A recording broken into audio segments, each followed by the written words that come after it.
2:2. ஆண்டவரே, எனக்கு இக்கட்டு வந்து வேலைகளில் நான் உம்மை நோக்கி மன்றாடினேன். நீர் என் மன்றாட்டுக்கு செவிசாய்த்தீர். பாதாளத்தின் நடுவிலிருந்து உம்மை நோக்கி கதறினேன். என் கூக்குரலுக்கு நீர் செவி கொடுத்தீர். ஆமோஸ் 3:2. உலகத்தில் உள்ள எல்லா மக்களினங்களுக்குள்ளும் உங்களைத்தான் நான் சிறப்பாக அறிந்து கொண்டேன். ஆதலால் உங்கள் தீச்செயல் அனைத்திற்காகவும் நான் உங்களை தண்டிப்பேன். எரேமியா 3:6. அமைதியே இல்லாத போது அமைதி அமைதி என்று கூறி என் மகளாகிய மக்களுக்கு ஏற்பட்ட காயத்தை மேலோட்டமாக குணப்படுத்தினீர். எண்ணிக்கை அதிகாரம் 11 இறைவசனங்கள் 16. கடவுள் மோசையிடம் கூறியது, இஸ்ரேல் மூப்பரில் 70 பேரை என்னிடம் அழைத்து வா.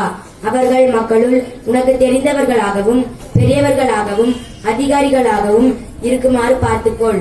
அவர்களை சந்திப்பு கூடாரத்திற்கு அழைத்து வா. அங்கு அவர்கள் உன்னோடு நிற்கட்டும்.